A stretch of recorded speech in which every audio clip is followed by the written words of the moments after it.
वाजिनीवती धीनामा विद्रियावतो यस्त्वा देवी सरस्वत्युपप्रोते धने हिते इन्द्रन्नवत्रतोर्ये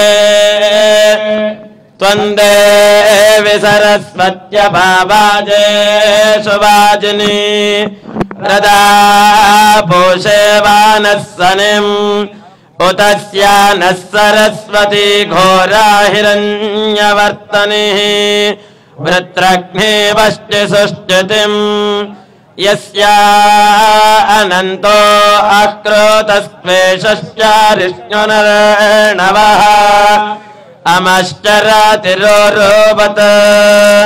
सा नो विश्वा अतिद्विषस्वस्ररण्याऋतावारी अतन्नहे वसोर्याः उत नः प्रियाः प्रियासो सप्तस्वासा सुजुष्टा सरस्वती स्तोम्याभूत्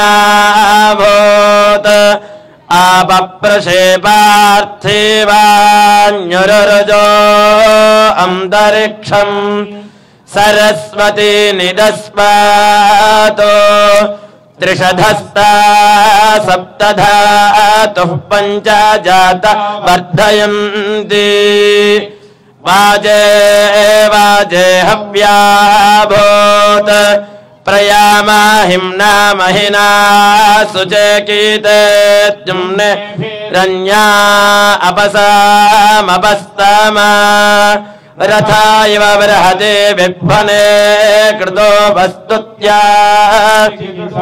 सरस्वती सरस्वत्यभिनो ने शिवस्योमापस्मरि पयासा मानाधाक जुषस्वानः सख्या वेश्या च मात्वक्षत्राण्यरानानि गन्मा अम्बीतमे नदीतमे देवीतमे सरस्वती अप्रशस्ता इव स्मसि प्रशस्तिमम्बनस्कृति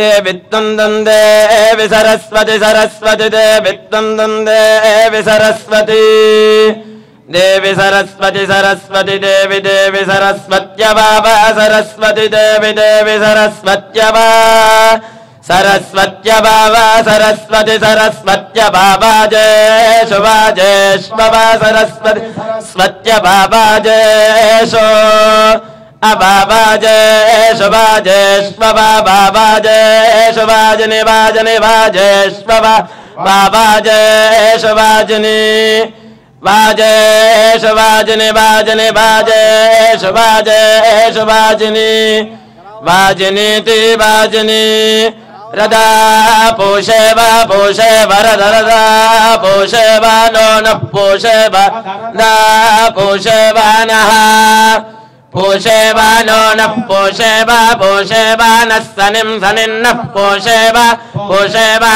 नः सनिम् पोषे वेति पूषा इव नः सनिं सनिन्नो नः सनिम् सनिमिति सनिम् ॐ स्वस्ति ॐ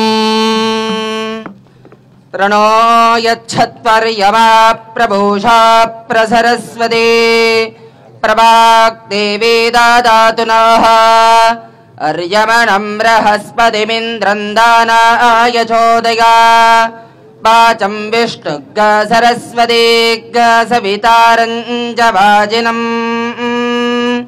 अश्विना तेजसा चक्षुः प्राणेन सरस्वती वीर्यम् वाचेन्द्रो बलेनेन्द्रागदधुरिन्द्रियम् गोमादूषुणा सत्याश्वावत्यादमश्विना वर्ते रुद्राण्ड्रपाय्यम् नगत्परोडान्तारादधर्षद्वृषन्वसु दुःशग्गसोमर्त्यो रिपुः तान आवोल्हमश्विनार्यं विषङ्गासन्दृशम् धिष्ण्या वरिवोविदम् पावकानः सरस्वती वाजेभिर्वाजिनीवते यज्ञं वष्टुधिया वासुः चोदगित्रे सोनृतानां चेदन्ते सुमतीनां यज्ञं दाधे सरस्वती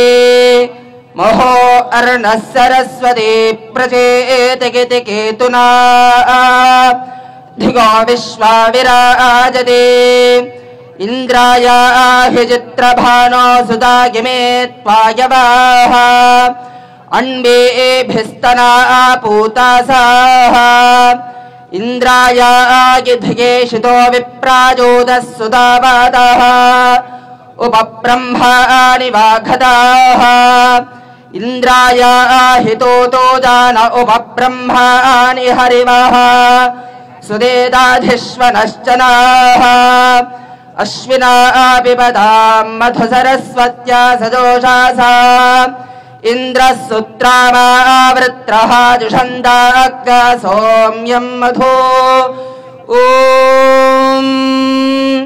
स यथा वीणागे वाद्यमानागेन बाह्याच्छब्दाच्छक्नियात् ग्रहणागेनो वीणागेदु ग्रहणेन वीणा वादस्य वा शब्दो गृहीतः ॐ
स्वापयतु नश्चेन्द्र सखाचरन् प्रोष्ठेशया नारीर्या वर्तते वारीः प्रियो याः पुण्यगन्धयसा सर्वाः स्वापयामहे ये जाते जगजग्रभं चक्षुः प्राणमाजग्रभम् अङ्गान्यजग्रभं सर्वा रात्रीनामति सर्वरे य आस्ते यश्चराति यश्च तिष्ठन् विपश्याति तेषां सन्दग्नो अक्षीणि यथेदं हर्म्यं तथा स्वप्तो माता स्वप्तो पिता स्वप्तो स्वा स्वप्तो विश्वतेः स्वबन्धस्ये ज्ञातयत् स्वयमभितो जनाः स्वप्नाभिकराणेन सर्वं निष्वापयाजनम् ओ सूर्यमन्यान् स्वापयाव्युषं जागृता अहमिन्द्र इमा रक्षीतः ॐ विष्णोर्मुखं वीर्याणि प्रवोचन्य पार्थिवानि विममे रजागं श्रिया अस्कवायदत् सदस्तं विचक्रमानस्त्रेदारुगाय विष्णोरराटमसि विष्णो पृष्ठमसि सप्त्रेस्तो विष्णोस्योरसि विष्णो ध्रुवमसि वैष्णवमसि विष्णवे त्वा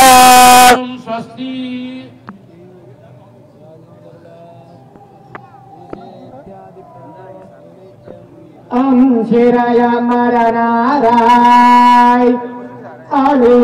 अलियत्ताय नियम निन शिरय सेवलुमाय पावावेन्नन करुणे वेंसिरै पुल उयर्तार्क en விடுதோராய் சென்னக்கால் வன்சிறையில் அவன் வைக்கேல் வைப்புண்டால் என் செய்யுமோ என் செய்ய தாமரைக்கண் பெருமானார்க்கென் தூதாய் என் செய்யம் குறைத்தக்கால்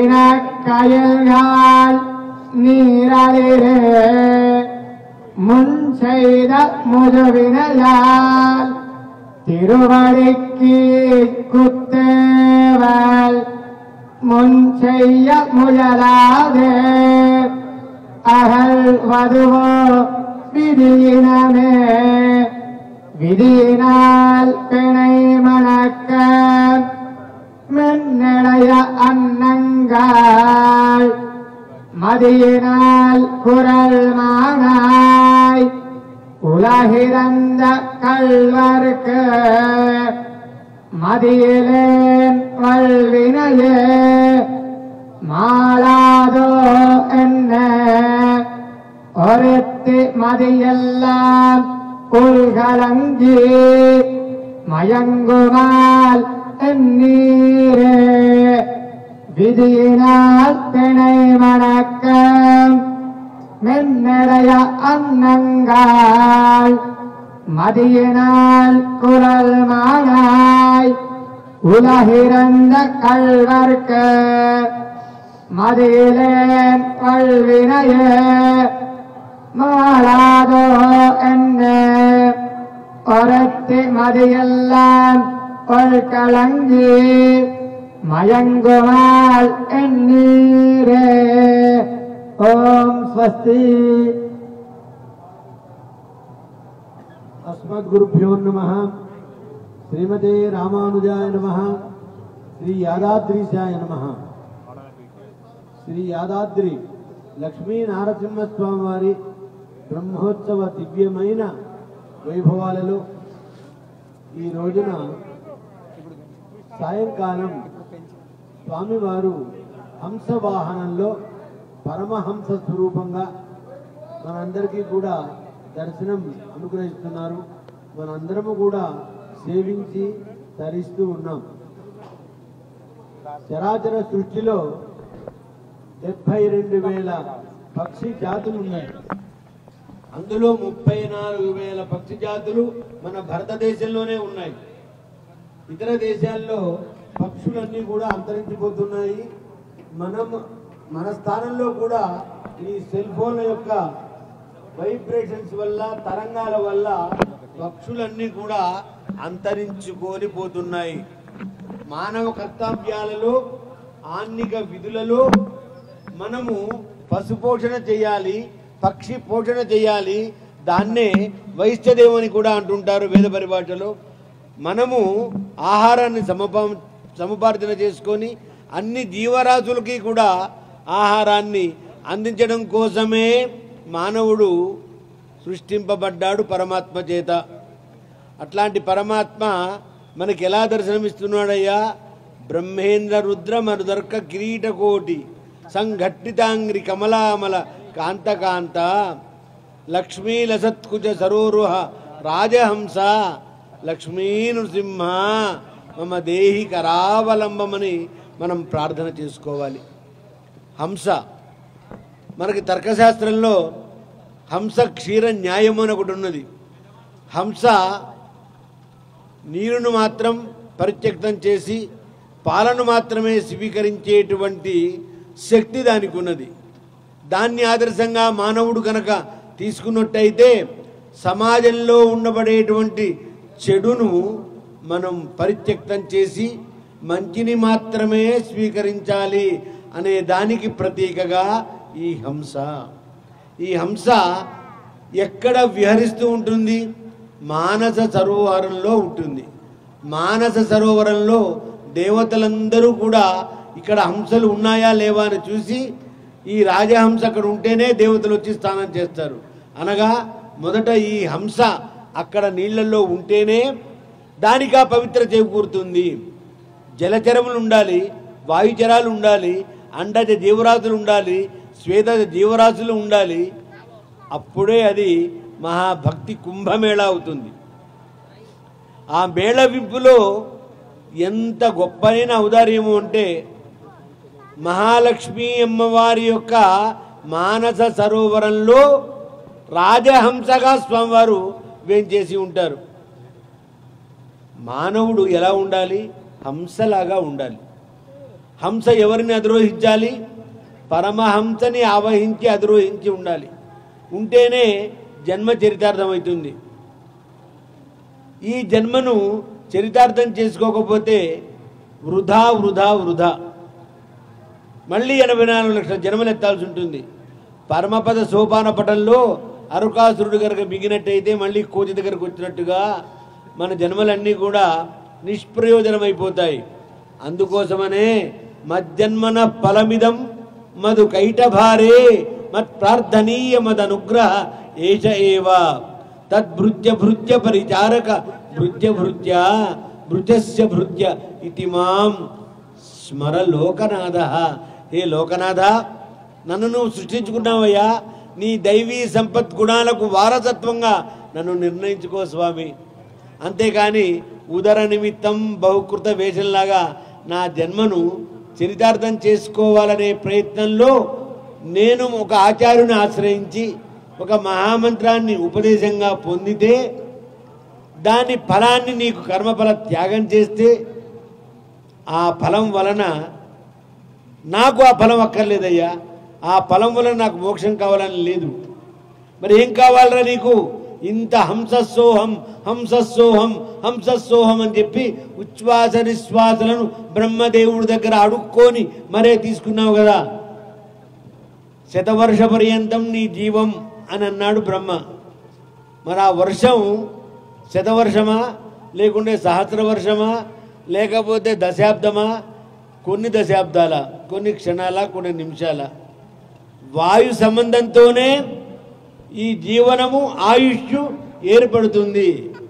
ఒక్కసారి మనం ప్రాణాయామ ప్రక్రియలో ప్రాణాయామం కనుక చేసినట్టయితే ఈ జీవాత్మలో నివారసూకవత్తన్వి పీతాభాస్వచ్చనూపమా తస్యాచికాయా మధ్యే పరమాత్మ వ్యవస్థిత.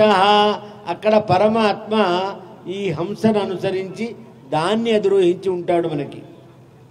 అట్లాంటి పరమాత్మని నీ లోపల ఉన్నదాన్ని నువ్వు చూడగలుగుతున్నావా? చూడగలిగితే ఈ నేత్రాలు బయటి ప్రపంచాన్ని చూస్తున్నాయి తప్ప దాన్ని నువ్వు చూడలేకపోతున్నావు. అంతర్దృష్టి నీకు కావాలి. అంతర్దృష్టి కనుక నీకు కలిగిందంటే జ్ఞాననేత్రం విస్ఫారితమైతే నీ లోపల ఉన్నటువంటి జీవాత్మ మధ్యస్థానంలో ఉండబడేటువంటి వాహనంలాగా నీ జీవహంస అనేటువంటి ప్రాణం నీకు కనపడుతుంది.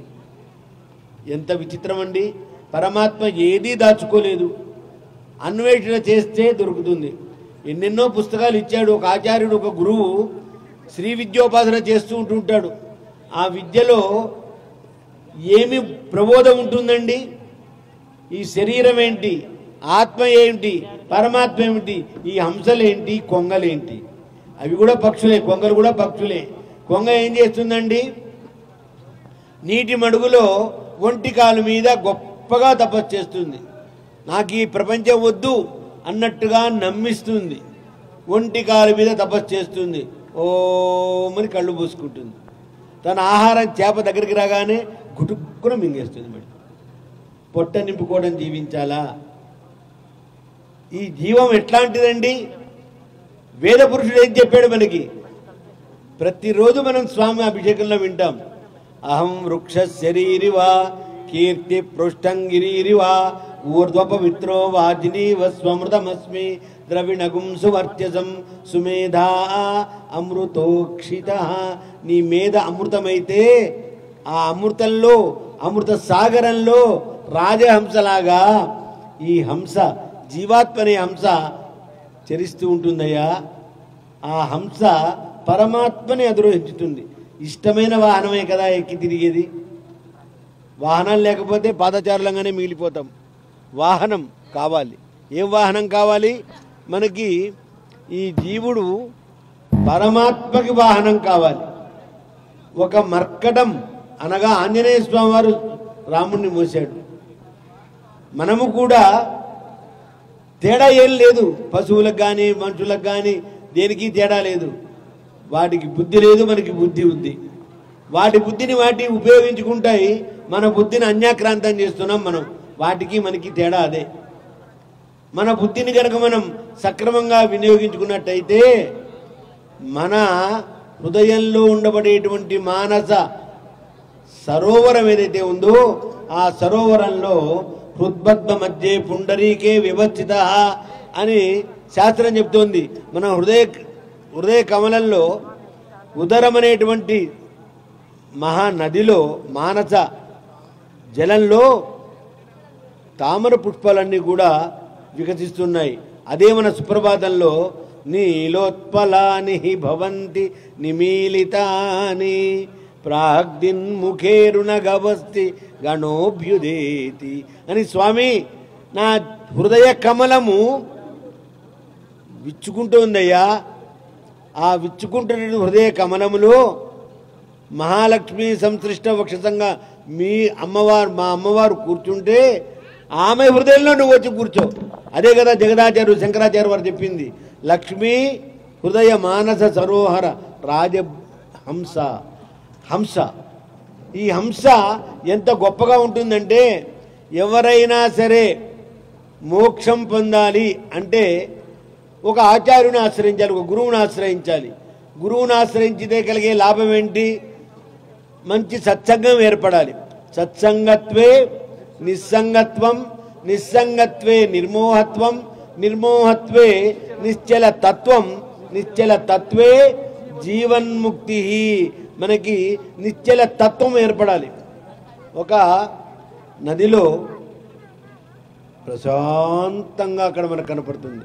ఆ ప్రశాంతత ఒక చిన్న రాయి కనుక విసిరినట్టయితే అలలు అలలు అలలు తెప్పలుగా వలయాలుగా ఏర్పడి సుదూర తీర ప్రాంతాలకు వెళుతూ ఆ అల్ల కల్లోలాన్ని మన కంటికి కనిపిస్తాయి. అలాగనే సరస్సు అనేటువంటి నీ మనస్సు ఏదైతే ఉందో ఆ మనస్సులో విషపు బిందెవులు నాటుకోకు. అమృతాన్ని నువ్వు సృష్టించుకో. నీ చూపు ద్వారా కానీ, నీ మాట ద్వారా కానీ, నీ చేతన చర్య వల్ల కానీ అమృతత్వాన్ని గనక సిద్ధింపజేసుకున్నట్టయితే అక్కడ మానస సరోవరం రాజహంస వచ్చి చేరుతుందయ్యా. అలాంటి హంస మనకు హింసాయుత తత్వ మార్గం కాకుండా అహింసాయుత ధర్మ మార్గాన్ని మనకి బోధిస్తూ ఉంటుంది. అన్నప్పుడు ఆచార్యుడు ఒక మహామంత్రాన్ని ఉపదేశం చేసినప్పుడు ఆ మంత్రాన్ని మననం త్రాయతే ఇది మంత్ర, ఆ మంత్రాన్ని అనుష్ఠానం చేయగా చేయగా చేయగా మనకు మంత్రం సిద్ధిస్తే ఏం కావాలో కోరుకోని పరమాత్మ అన్నప్పుడు ఏం కోరుకోవాలి? ఎదటి వారికి మరి ఒక కన్ను పోయిందండి, నాకు 2 కళ్ళు పోవాలని కోరుకోవాలా? కోరుకోకూడదు కదా. ఎదటి వాడికి ఏది కావాలో అది పరమాత్మ ఇస్తాడు.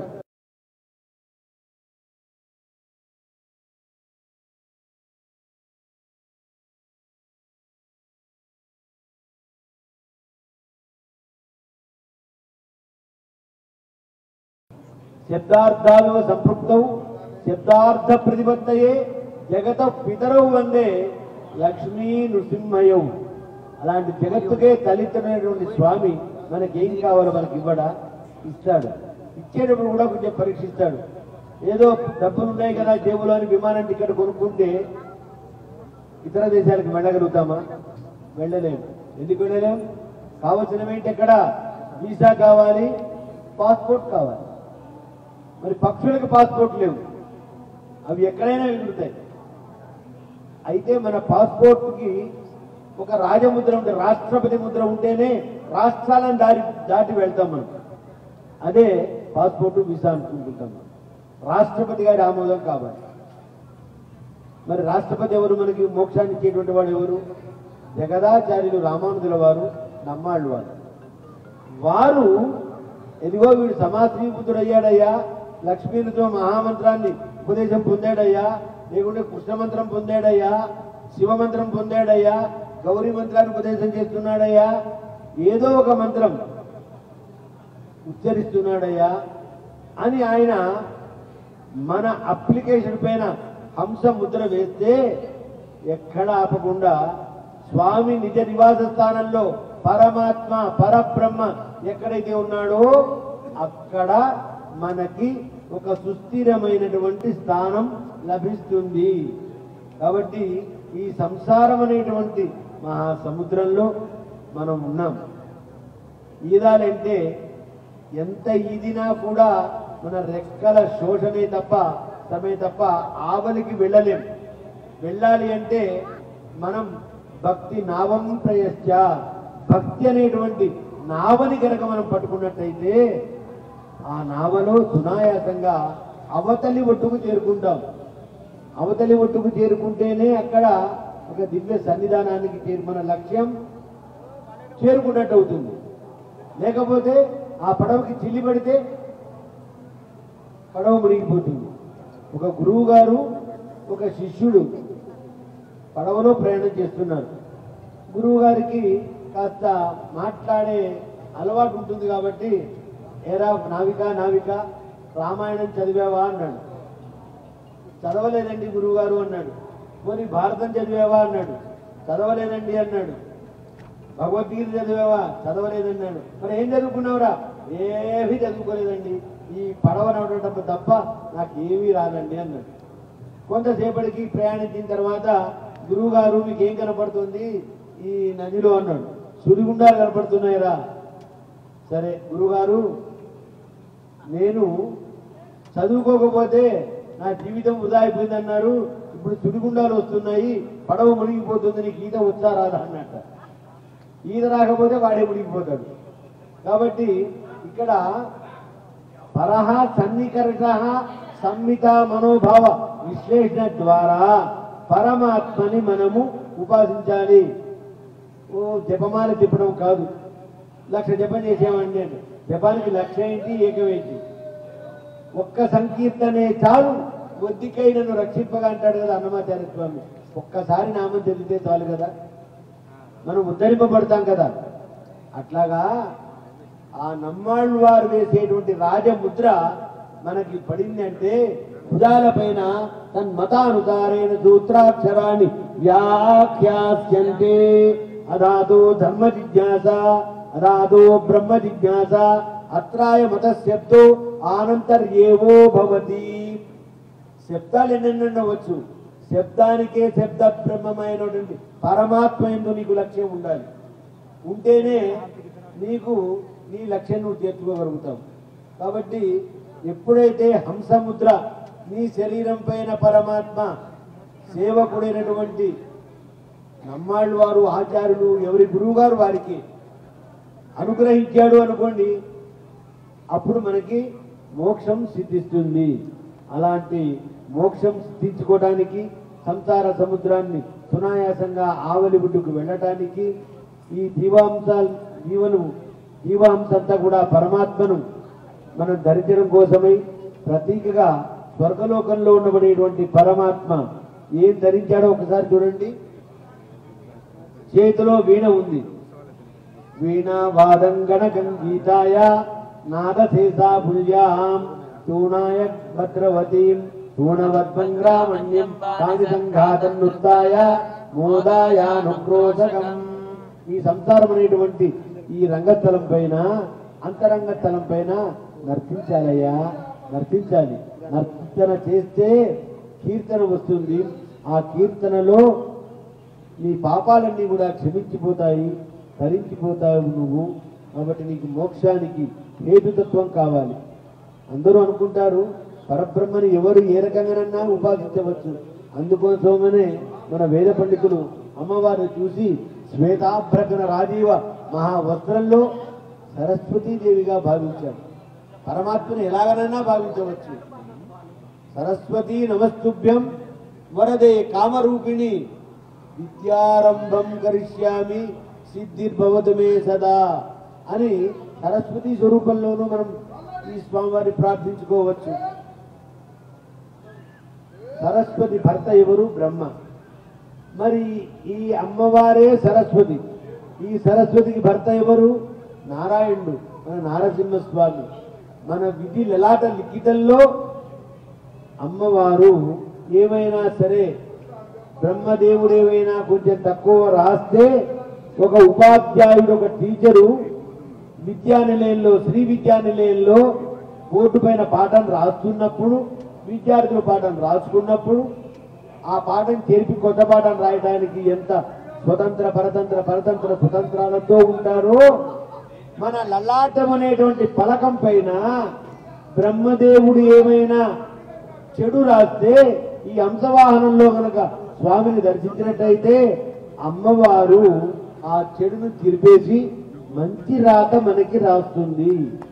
అదే ఈ హంసవాహనంలో పరబ్రహ్మని దర్శనం చేసుకుంటే కలిగే పుణ్య ఫలము. అలాంటి పుణ్య ఫలం ఎప్పుడో కానీ మనకు అవతరించని దర్శనం కానటువంటి గొప్పనైనటువంటి రూపసాదృశ్యాన్ని కళాకౌశలం అండి. దేవస్థానం వారు ఇంత గొప్పగా హంసవాహనాన్ని మనకి అనుగ్రహింపజేసి మనందరినీ తరింపజేయడం కోసమై ఇంత గొప్పగా బ్రహ్మోత్సవాలను నిర్వహించుతున్నందుకు స్వర్ణ విమాన గోపుర ఛాయలో మనోహరమైన ఈ మలయ మారుత మనస్సుకు శరీరానికి ఆనందం కలిగిస్తుంటే ఆనందో బ్రహ్మేతి గజానాథని నివృత్తిరహితమైనటువంటి శాశ్వత బ్రహ్మానంద పదవిని మనం ఈ హంసవాహనం ధరించడం ద్వారా పొందుదాం, ధరిద్దాం. ఇలా వైభవాలన్నీ కూడా కొనసాగింపజేసుకుందాం. అందరూ రావాలి, దర్శించాలి, ధరించాలి. ఎంత భాగ్యం ఉంటే గాని మనం ధరించలేమమ్మా. ఇది పూర్వజన్మ సుకృతం ఉన్న వాడికి మాత్రమే అజ్ఞానం నశించి జ్ఞానం కలుగుతుంది. నీళ్ళల్లో ఉండి తామరాకు ఏం భోజనం చేస్తుందండి? తామర తూడుని మాత్రమే స్వీకరిస్తుంది. బ్రహ్మని, పరబ్రహ్మని మోస్తుంది. దానికంత బలం ఎక్కడి నుంచి వచ్చిందండి? దానికంత బలమైన ఆహారమా? కాదు.